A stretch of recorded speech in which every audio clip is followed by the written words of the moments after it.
Assalamualaikum warahmatullahi wabarakatuh. Kita masuk ke mata kuliah kimia lingkungan dengan topik kimia air ya. Jadi air merupakan sumber kehidupan yang sangat penting bagi kehidupan di muka bumi ini ya. Kemudian kebutuhan hidup terhadap air itu memang tidak dapat digantikan oleh apapun ya. Hal tersebut dapat dilihat dari kita menggunakan air itu hampir di semua aspek kehidupan ya, baik tumbuhan, hewan, dan juga manusia. Jadi, tidak ada aktivitas manusia yang dapat lepas dari fungsi air, yaitu untuk minum, untuk mencuci, untuk mandi, dan juga untuk lainnya. Kemudian, kegunaan air itu juga dalam kehidupan meliputi penggunaan di bidang pertanian, industri, rekreasi, dan aktivitas lingkungan lainnya. Jadi, dapat kita ketahui bahwa eksistensi air itu memang sangat vital bagi kehidupan manusia. Oleh karena itu, akses untuk mendapatkan air bersih merupakan hal fundamental dalam hak asasi manusia. Nah, kemudian oleh karena itu kita selalu menjaga kualitas air ya. Karena apa? Kualitas air yang kita dapatkan itu bisa mempengaruhi kesehatan manusia, kemudian pertumbuhan dari suatu tanaman budidaya kita, kemudian keamanan pangan yang akan kita konsumsi. Misalnya untuk hewan-hewan yang di air, jika mereka hidup pada air yang mengandung mengandung apa ya limbah-limbah yang beracun, secara tidak langsung ikan yang kita konsumsi juga dia akan mengandung residu-residu dari limbah-limbah yang beracun tersebut. Ketika kita konsumsi, maka itu akan bersifat toksik bagi kita, akan menyebabkan mutasi gen bahkan kematian bagi konsumen yang mengkonsumsinya. Jadi sebelum kita masuk ke mengenai apa sih faktor-faktor yang mempengaruhi kualitas air, kemudian reaksi kimia apa yang ada di air, kita mengenal dulu bagaimana proses siklus hidrologi, yaitu yang ada di bumi ini. Jadi hidrologi ini merupakan ilmu yang mempelajari tentang air.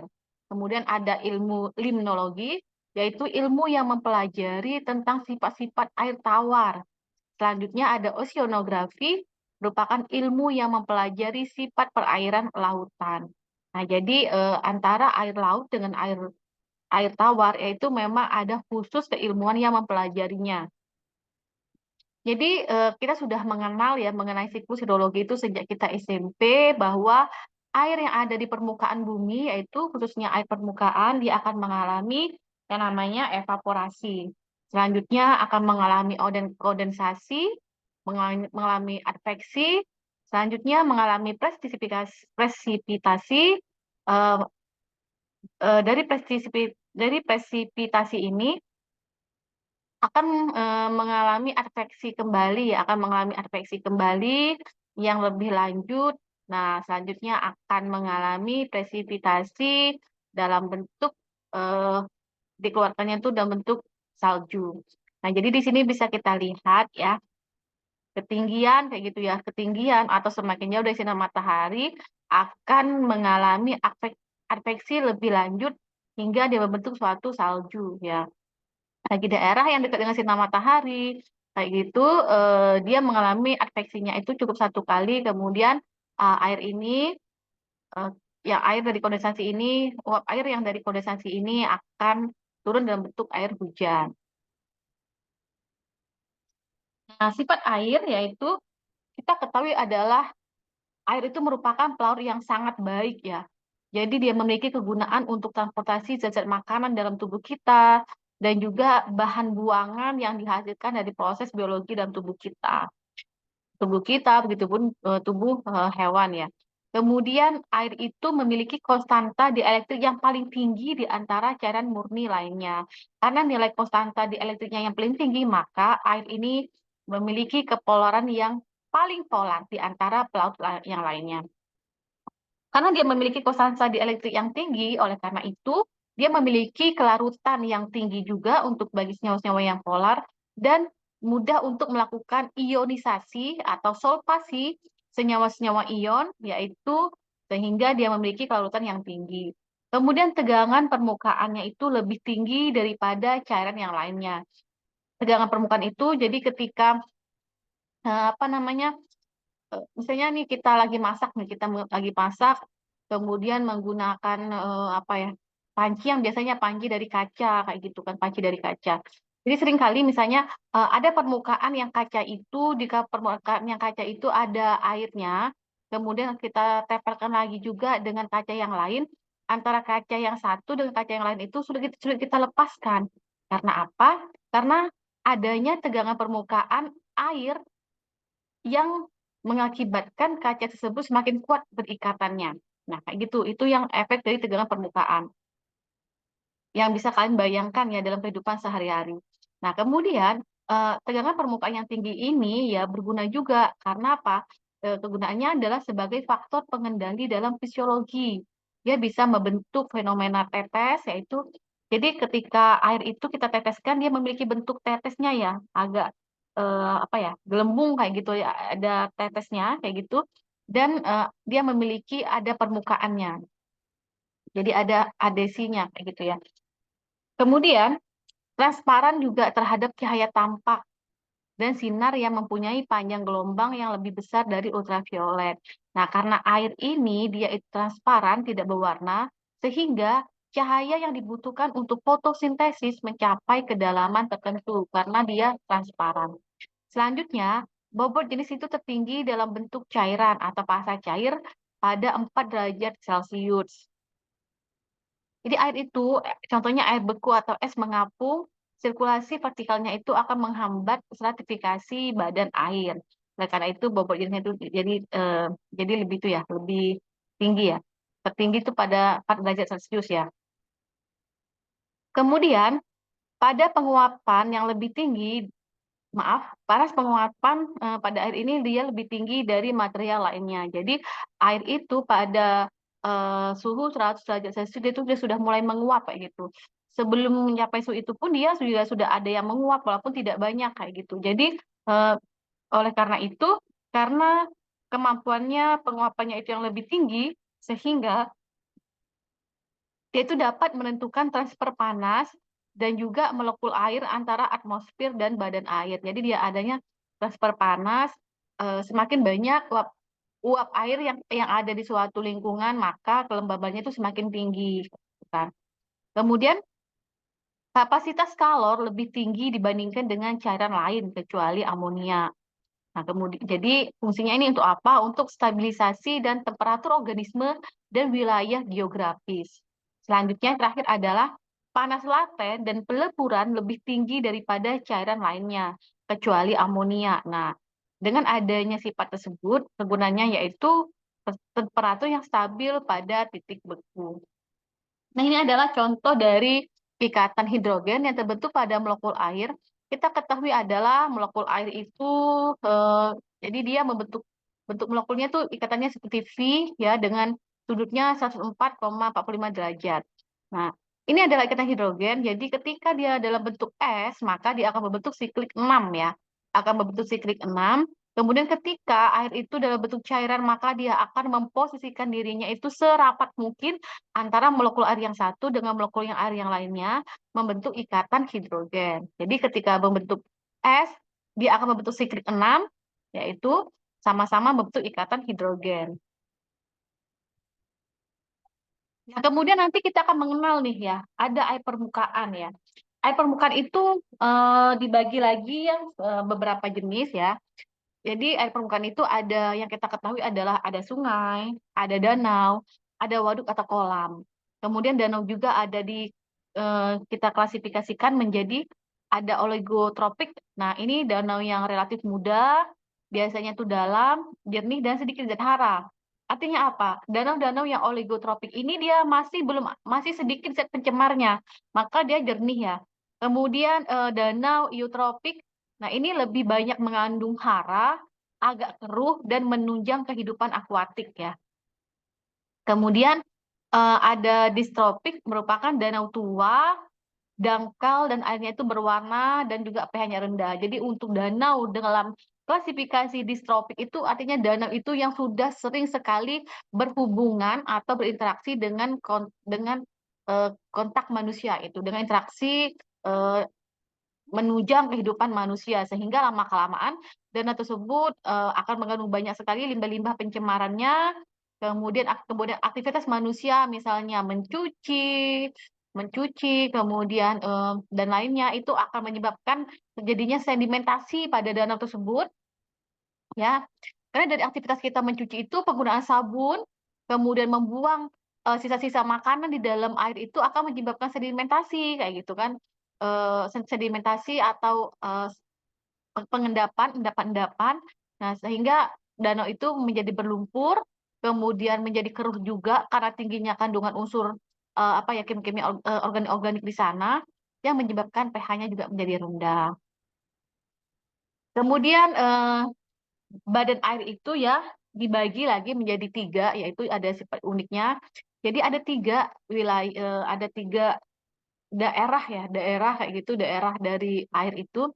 Yang bagian pertama ini yang paling atas yang akan berkontak langsung dengan sinar matahari itu, kita namakan sebagai epilimnion ya.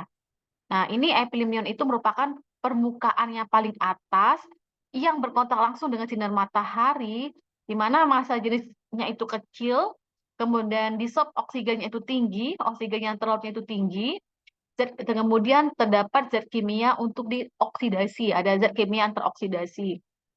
Jadi, pada bagian epilimion ini, nah di sini terdapat oksigen laut itu yang tinggi. Nah, oksigen laut itu artinya apa? Artinya oksigen itu berikatan dengan molekul air. Nah, organisme air itu sangat membutuhkan oksigen yang terlarut di dalam air tersebut. Ya, mereka saling berkompetisi. Mereka saling berkompetisi untuk mendapatkan oksigen yang terlarut dalam air. Nah, kemudian di bagian hipolimian ini, nah ini merupakan bagian yang paling bawah. Nah, disop oksigennya itu rendah ya, oksigen terlautnya itu rendah, kemudian zat kimia itu tereduksi ya, dia tereduksi, kemudian, terjadinya pertukaran zat dengan sedimen, karena yang paling bawah ini kan sedimen. Nah, jadi terjadinya suatu pertukaran zat antara, zat kimia dengan sedimen yang ada di sini. Nah, biasanya hanya organisme yang tertentu saja nih yang bisa hidup sampai ke bagian dalam, ke bagian hipolimnion ini. Karena apa? Karena sedikit sekali oksigen terlarut yang terdapat pada daerah tersebut.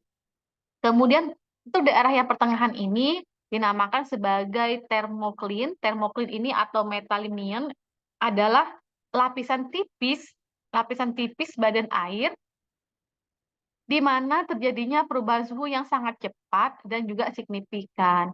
Jadi misalnya ketika ada panas di sini dia langsung cepat menjadi panas kayak gitu ya. Jadi perubahan panas itu menjadi sangat cepat dan signifikan karena dia juga langsung berhubungan dengan bagian epilimian. Kemudian sifat kimia perairan itu dipengaruhi oleh yang pertama, alkalinitas. Nah, alkalinitas ini merupakan kemampuan suatu air untuk menerima proton atau H+. Nah, jadi, menerima proton atau H+ ya. Kemudian misalnya, tapi proton itu tidak harus H+, misalnya ini kan, komponen yang pendukung dari alkalinitas itu ada ion bikarbonat, kemudian ada karbonat, ada hidroksil ya, ada amonia, ada konjugat fosfat, ada silikat, ada borat dan konjugat asam organik. Nah, berbeda dengan asiditas, asiditas itu kemampuan dari molekul air untuk menetralkan OH-. Nah, komponen dari asiditas itu adalah asam lemah, ada fosfat, fosfid, asam karbonat, CO2, Fe3+, dan ion logam yang lainnya. Jadi misalnya kalau yang kemampuan menerima proton ini, itu dipengaruhi oleh ion bikarbonat yang ada di air, karbonat, hidroksil. Karena apa? Karena ion-ion ini yang mampu nanti berikatan dengan proton, dengan H+. Nah, sedangkan untuk yang supaya air itu bisa kita netralkan, yaitu jadi kemampuan asiditas suatu perairan itu dipengaruhi oleh komponen-komponen yang terkandung di dalam perairan tersebut. Komponen apa saja? Harus ada asam lemah, ada juga Fe3+ contohnya asam lemah dan juga ion logam lainnya. Supaya asam lemah tadi dan ion logam lainnya itu bisa menetralkan OH-. Karena kita inginkan air suatu permukaan itu dia tidak terlalu asam, dia juga tidak terlalu basa supaya kita bisa supaya air itu bisa dimanfaatkan oleh tumbuhan, manusia dan hewan. Nah, kemudian jika air asam tambang itu dia pasti mengandung asam mineral bebas ya. Misalnya di sini kita tambang timah itu dia banyak sekali mengandung logam-logam yang berat sehingga airnya itu menjadi sangat asam, pH-nya menjadi sangat asam. Apalagi jika air itu merupakan apa ya? Air itu merupakan hasil dari limbah pembuangan produksi PT Timah, produksi pemurnian timah ya, yang dimana proses pemurnian timah itu kan menggunakan asam-asam kuat semua, misalnya asam sulfat, asam klorida. Nah, itulah pasti nanti limbah itu akan menjadi sangat-sangat asam. Nah, sangat asam karena masih terdapat sisa-sisa asam-asam kuat yang dibuang ke lingkungan. Kemudian, ya, senyawa kompleks itu kita masuk ke tentang senyawa kompleks ya. Senyawa kompleks biasanya juga akibat aktivitas manusia. Senyawa kompleks ini juga bisa terdapat pada suatu air permukaan ya. Nah, jadi saya ulang kembali apa sih senyawa kompleks? Senyawa kompleks itu merupakan senyawa yang terdiri dari ion logam dan ligannya. Nah, biasanya itu bilangan koordinasi itu dia tergantung ya, jumlah ligan yang terikat itu ada 2, 4, atau 6 yang berikatan secara koordinasi pada ion logam pusat. Kemudian ligannya itu umumnya itu terdapat pada perairan. Nah, ligan apa yang umumnya terdapat pada perairan yaitu ada logam bidentat yaitu. Maka dia akan melakukan kelat. Kelat itu dia membentuk ikatan koordinasi sehingga dia bersifat lebih stabil dari ligan monodentat. Kemudian ion logam pada perairan itu yang alaminya itu dia ada Mg2+, Ca2+, Mg2+, Fe2+, Cu2+, dan sebagainya. Nah, kemudian jika suatu perairan itu, air permukaan itu dia tercemar atau terkontaminan, maka pada perairan tersebut akan ditemukan ion logam ada kobalt 2+, Ni2+, R2+, dan Cd2+. Nah, contoh senyawa organik apa saja yaitu yang terdapat di air permukaan itu pertama-tama ada pupuk fosfat cair. Nah, pupuk fosfat cair itu ya sumber pencemarnya dari penggunaan amonium polifosfat. Jadi karena aktivitas pertanian kita kan tidak dapat dihindari dengan namanya pemupukan. Nah, pemupukan petani itu sebagai rata-rata ya, hampir semua petani kita itu menggunakan pupuk yang sintetik ya atau sintetis. Nah, pupuk sintetis itu ada pupuk yang menyediakan nitrogen, fosfor dan kalium. Nah, jadi karena menggunaan pupuk yang sintetis itu yaitu salah satu bahannya adalah amonium polifosfat. Nah, jadi senyawa tersebut ikut terbuang di perairan ya karena nanti pastinya air air yang ada di permukaan tanah itu dia kan dia nanti akan mengalir ujung-ujungnya menuju ke sungai membawa residu-residu pupuk yang tidak terserap oleh tumbuhan. Kemudian jadi dengan adanya sumber pencemar tersebut maka akan menurunkan kualitas air ya yang ada di sekitarnya.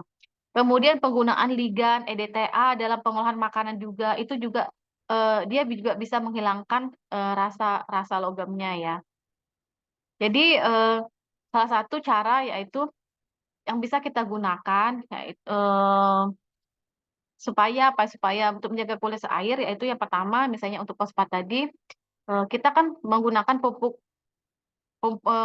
pemupukan dari amonium polifosfat ya, yang sebagai ligan pengelat untuk pembentukan kompleks dengan ion logam yang esensial ya. Nah, kemudian jika kita sudah mengetahui adanya sumber pencemar ini, yaitu nanti kemudian kita bisa menetralkannya itu dengan beberapa cara, yaitu pastinya dengan penambahan suatu adsorben, kemudian atau penambahan suatu bahan kimia yang lainnya supaya bisa berikatan dengan bahan pencemar tersebut. Nah, kemudian tadi kan penggunaan ligan EDTA, nah kita juga bisa menggunakan EDTA ya Nah, jadi misalnya nih, ketika ada suatu EDTA yang terdapat pada suatu perairan, logam EDTA ini nanti dia akan berikatan dengan Ca2+ ya. Jadi kemudian dia berbentuk kelat ya. Nah, sehingga dengan adanya EDTA ini, ya dia akan menghilangkan dari Ca2+ yang terdapat pada suatu perairan. Kemudian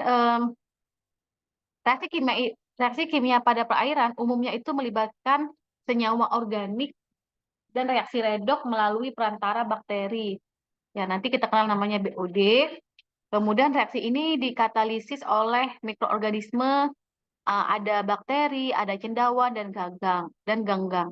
Nah, jadi pertama-tama nih coba kita mengenal ganggang. Ganggang itu apa sih? Organisme fotosintetik di perairan. Artinya organisme yang melakukan proses fotosintesis yang terdapat di perairan.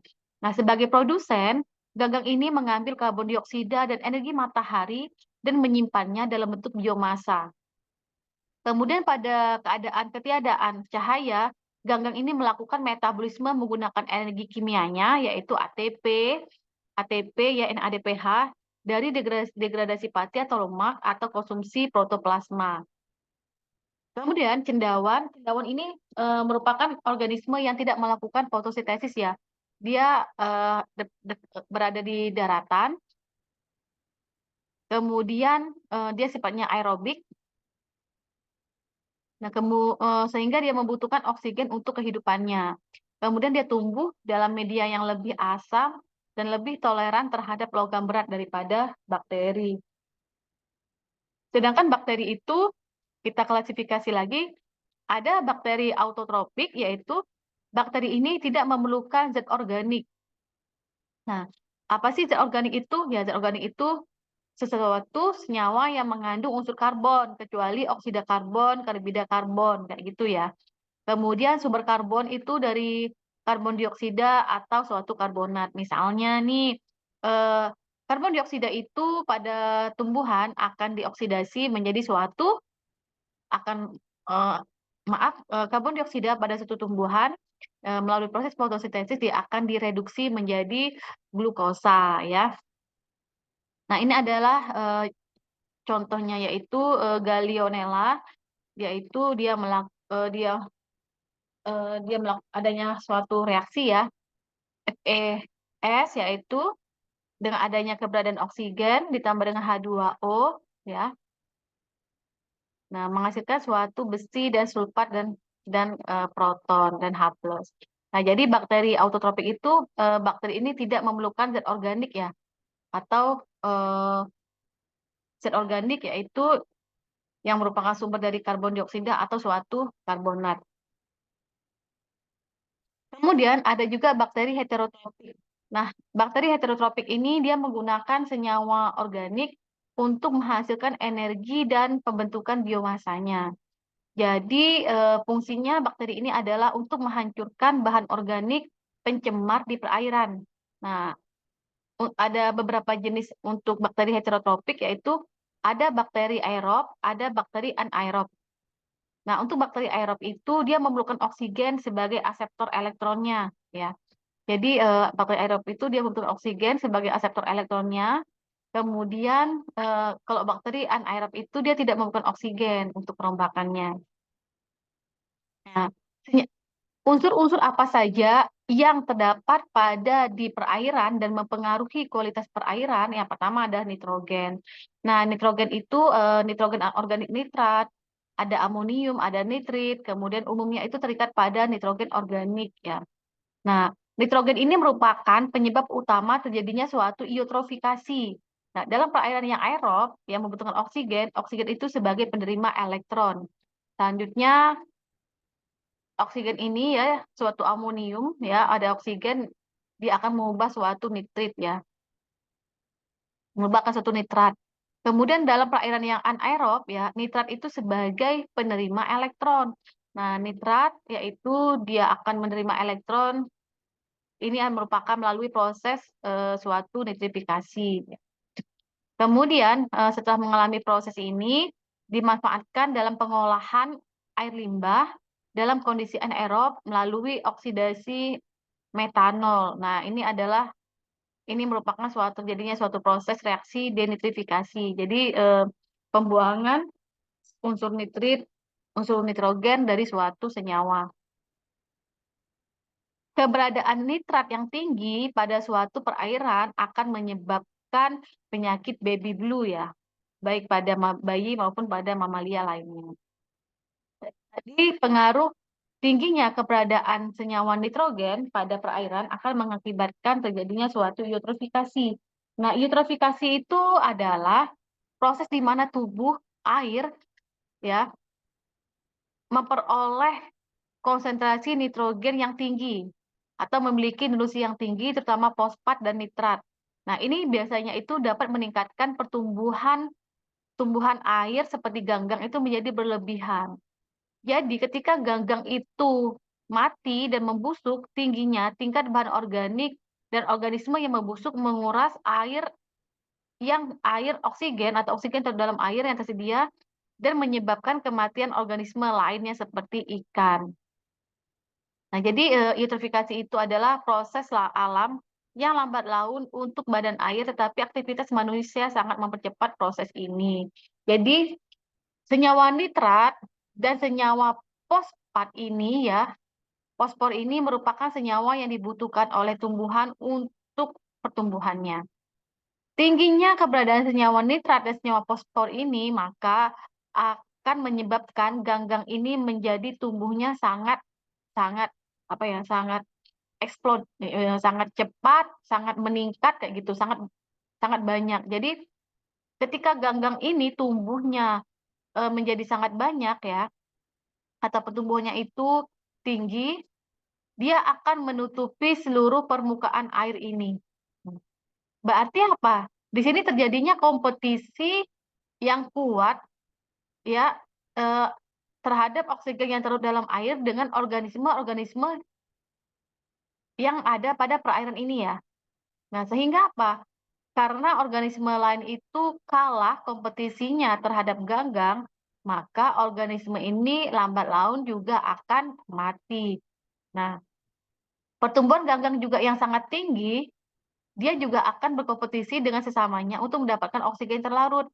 Sehingga apa? Sehingga ganggang pun lama-kelamaan akan menjadi mati. Kemudian, banyaknya ganggang yang mati, itu kan artinya dia menyediakan banyaknya bahan-bahan senyawa-senyawa organik ke dalam perairan ini. Nah, bakteri-bakteri penghancur senyawa organik itu atau pengurai senyawa organik, mereka kerjanya itu lebih tinggi. Nah, bakteri itu ketika mereka kerja lebih tinggi, maka dia membutuhkan oksigen terlalu juga tinggi. Nah, itu juga terjadi kompetisi lagi nih antara bakteri dengan organisme hewan yang ada di danau tersebut. Karena bakterinya membutuhkan oksigen terlalu yang tinggi, sehingga organisme yang lain sulit mendapatkan oksigen terlarut tersebut.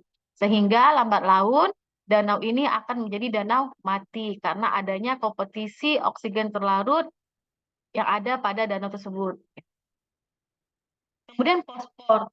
Fosfor ini terdapat dalam bentuk organik, terutama orgofosfat, yang merupakan sumber esensial pertumbuhan ganggang.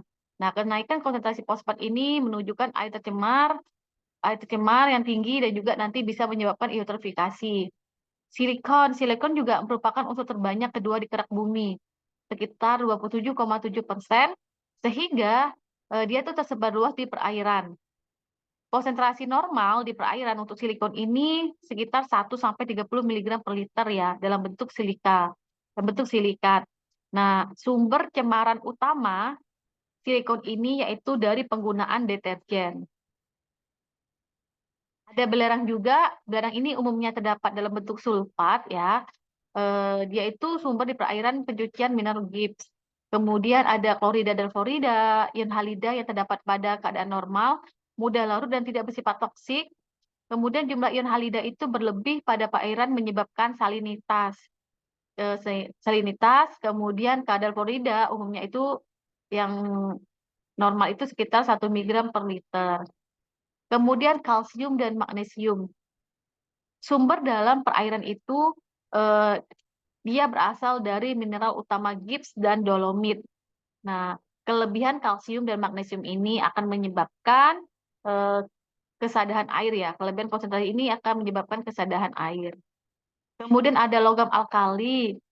Logam alkali itu contohnya adalah natrium dan kalium. Kalium itu lebih rendah konsentrasinya karena sulit dilepas dari sumbernya dan juga mudah diabsorpsi oleh mineral.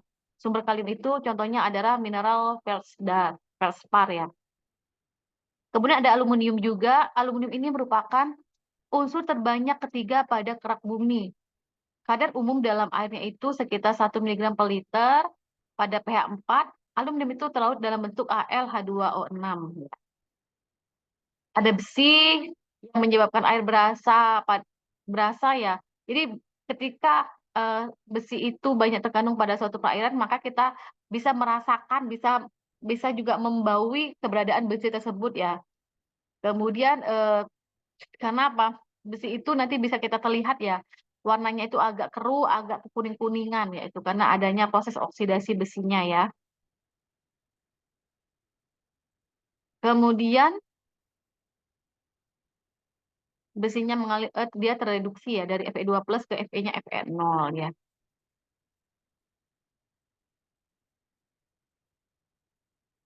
Selanjutnya kita masuk ke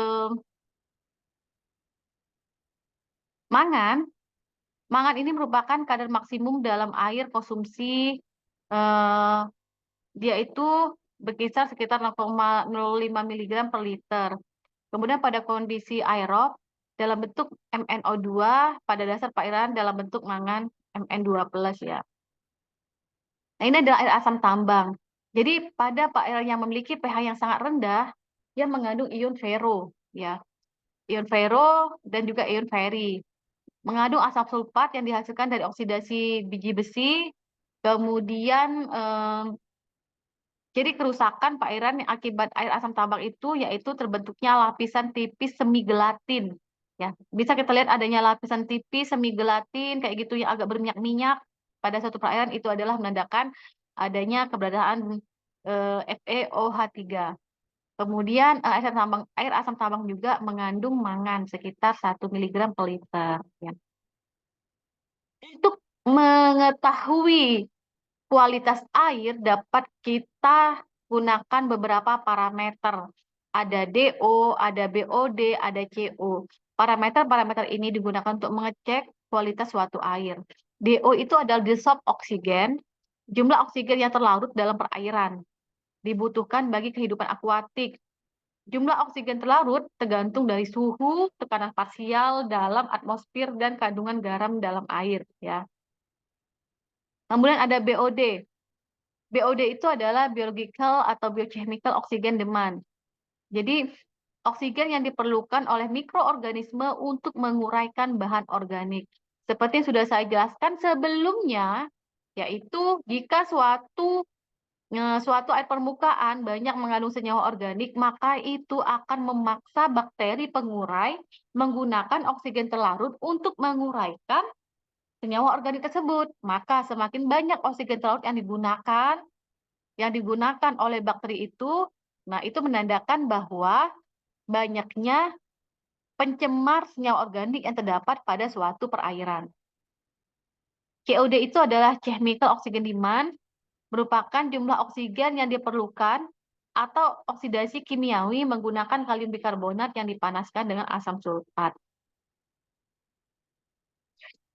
Kelarutan gas dalam air, jadi ini menurut hukum Henry, kelarutan gas itu sebanding dengan tekanan parsial gas tersebut dan hanya berlaku untuk gas yang tidak bereaksi dengan pelarutnya seperti oksigen, nitrogen, dan sebagainya.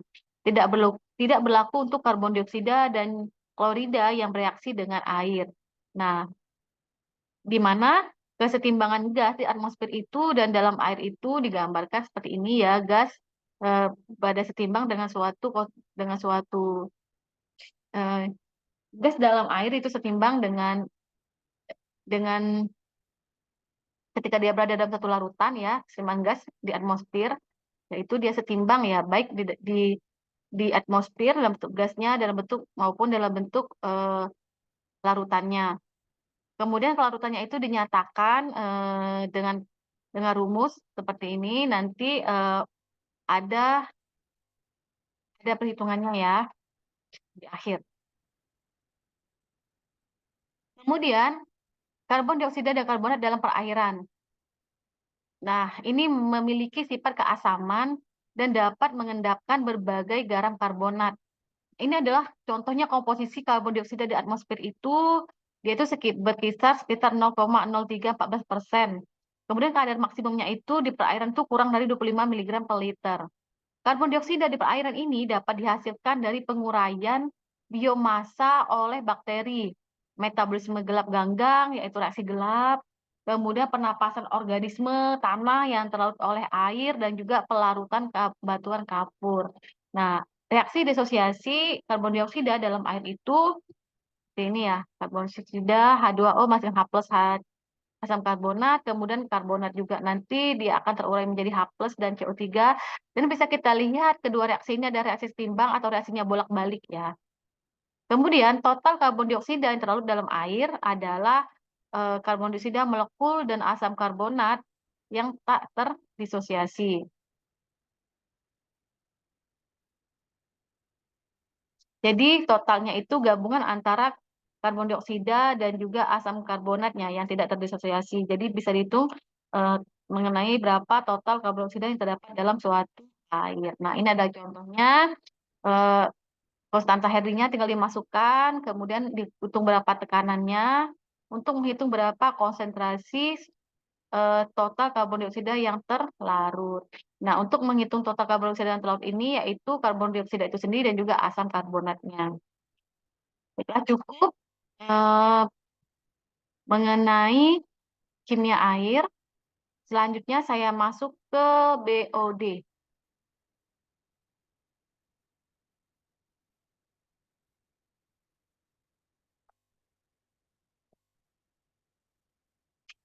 Bentar, kita masuk ke BOD. Jadi BOD ini merupakan salah satu apa ya? Salah satu parameter kayak gitu yang digunakan untuk mengetahui kualitas suatu air ya. Nah, BOD ini atau biological ya, biological oxygen demand adalah kebutuhan oksigen ya biologis yang diperlukan oleh mikroorganisme.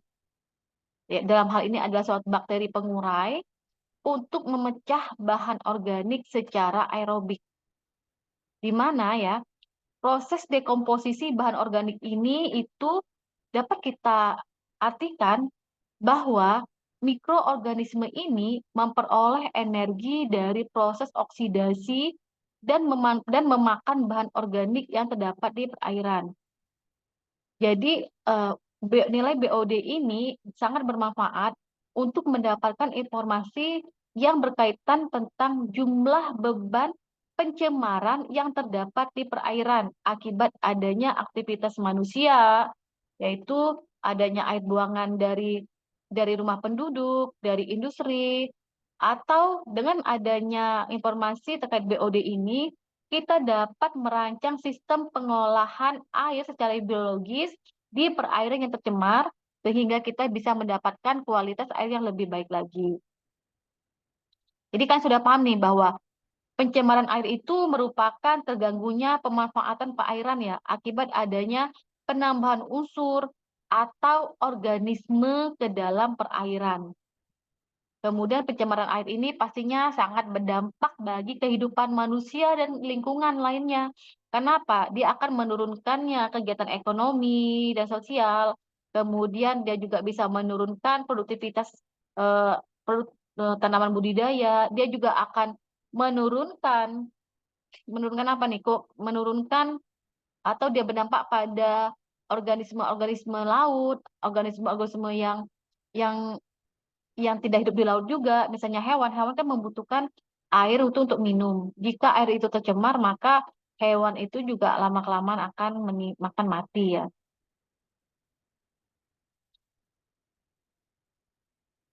Jadi jumlah polutan itu yang terdapat dalam suatu perairan itu benar-benar sangat mempengaruhi kehidupan di lingkungan ya. Dia itu dapat mempengaruhi kualitas yang ada pada kualitas kehidupan yang ada pada lingkungan tersebut. Selanjutnya, tadi sudah saya sampaikan pengertian dari BOD, ya. Kemudian dari sesuai dengan persamaan. Jadi bagaimana suatu senyawa ini ada senyawa organik, ada suatu bakteri yang berperan di sini untuk menguraikan senyawa-senyawa organik dengan menggunakan oksigen. Didapatkanlah suatu karbon dioksida, air, dan amonia. Nah, kemudian BOD itu setara ya dengan oksigen yang digunakan selama oksidasi. Karena apa? Karena bakteri menggunakan oksigen terlarut untuk membantu mengoksidasi atau menguraikan bahan-bahan senyawa organik yang ada di perairan tersebut. Nah, BOD yang tinggi artinya apa?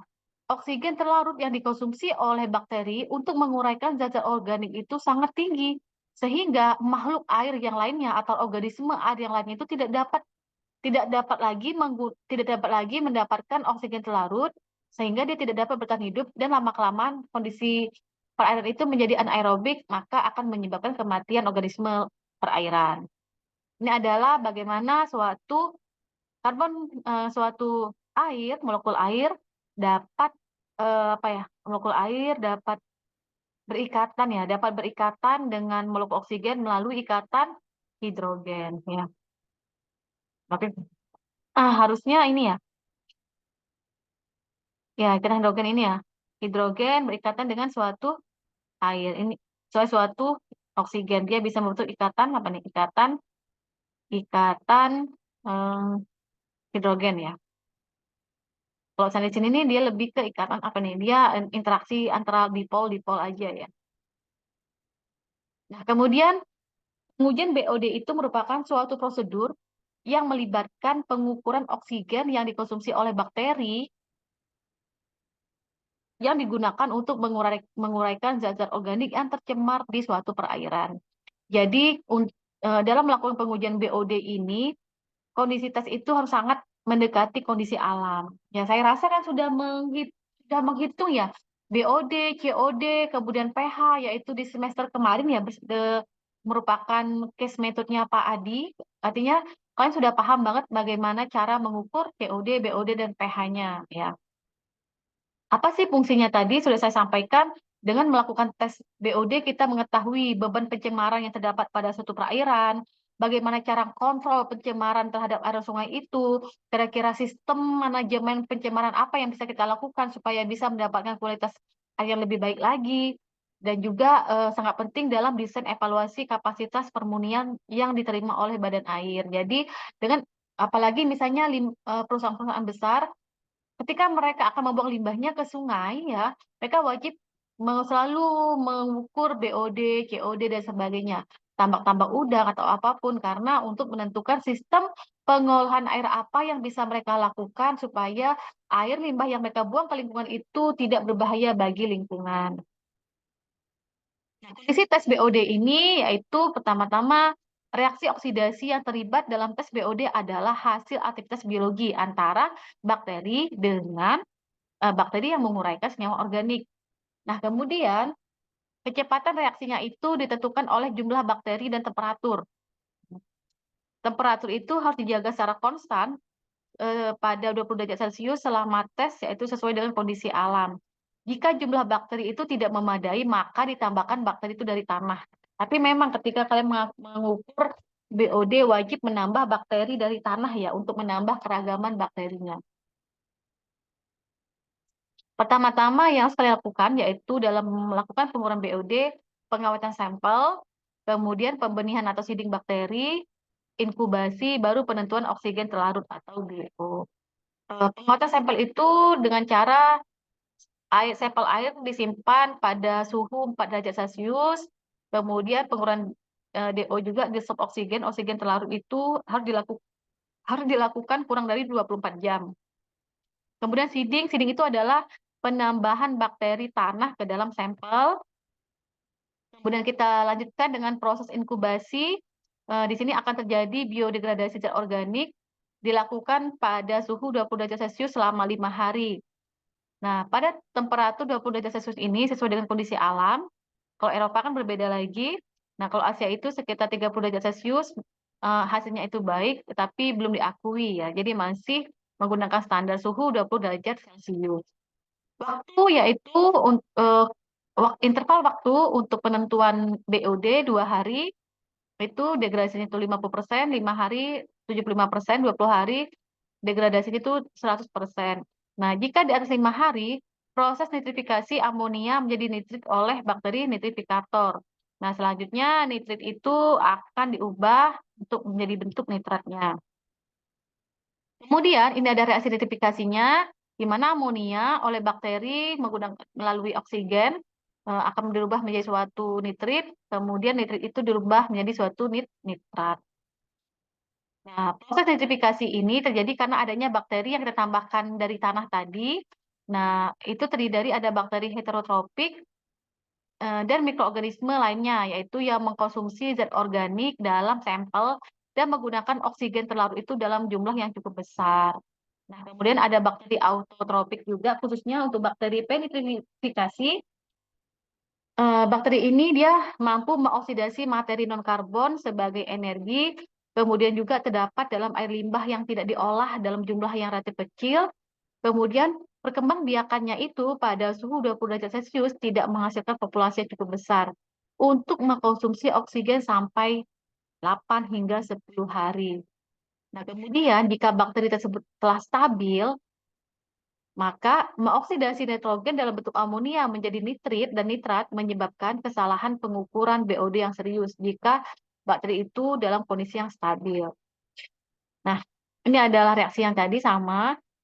Aktivitas bakteri ini dapat kita hentikan dengan menggunakan inhibitor penghambat yaitu 2-kloro-6-triklorometilpiridin ya.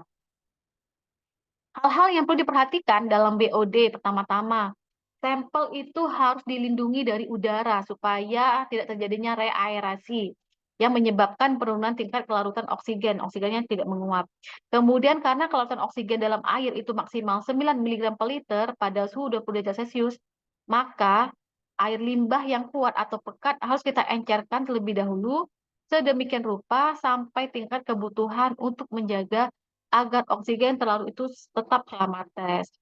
Nah, kemudian dalam sampel air juga harus bebas zat yang beracun bagi bakteri ya. Tetapi semua kebutuhan nutrisi bakteri seperti nitrogen, fosfor, dan elemen-elemen mineral yang mikro lainnya itu harus ada juga untuk mendukung pertumbuhan bakteri tersebut selama tes. Kemudian dalam air juga harus ada sit bakteri, bakteri yang kita tambahkan dari tanah yang berupa campuran jenis bakteri yang harus ada dalam sampel. Nah, ini adalah penentuan BOD. BOD itu BOD yaitu dissolved oksigen awal dikurangi dengan dissolved oksigen setelah kita pengukuran selama 5 hari ya. Kemudian nilainya itu cara memprediksinya BOD itu dikatakan rendah ya jika nilainya itu 0,16, sedang itu 0,32 dan tinggi itu 0,65. Ingat, semakin tinggi nilai BOD artinya pemakaian oksigen terlalu itu juga semakin tinggi. Artinya apa? Artinya bahan pencemaran yang ada di perairan tersebut juga semakin tinggi. Ya, ini contohnya ya, belangkunya untuk awak 0 hari, T5-nya, kemudian kan R1, R2, nanti kemudian diukur ya. Diukur, diisi semua tabel-tabel ini. Cara pengencerannya ya, cara pengencerannya ya untuk apa ya? Untuk 0,25, pengencerannya itu 0,25, 500 ml sampel air kita larutkan dengan 1.500 air ya.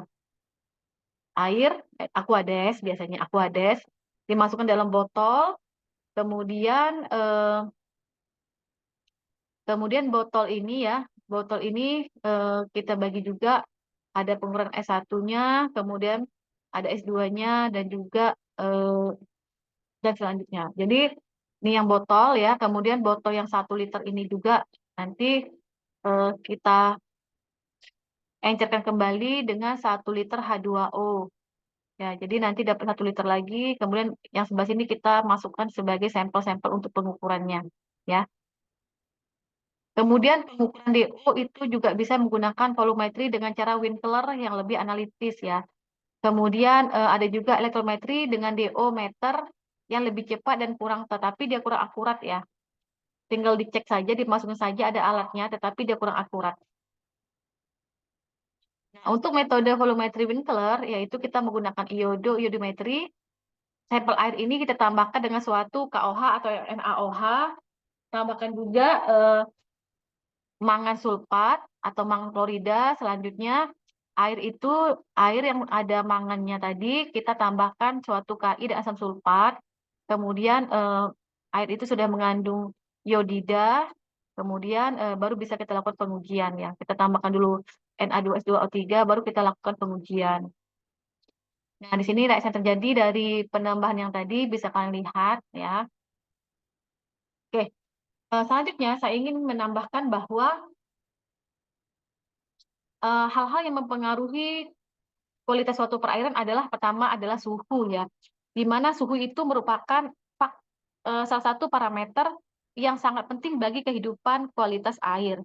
Karena apa? Jadi suhu itu faktor fisik dalam kualitas perairan karena dapat mempengaruhi pertumbuhan plankton dan jenis makhluk hidup lainnya. Jadi apabila suhu di perairan itu ya semakin meningkat ya. Jadi apabila terjadi peningkatan suhu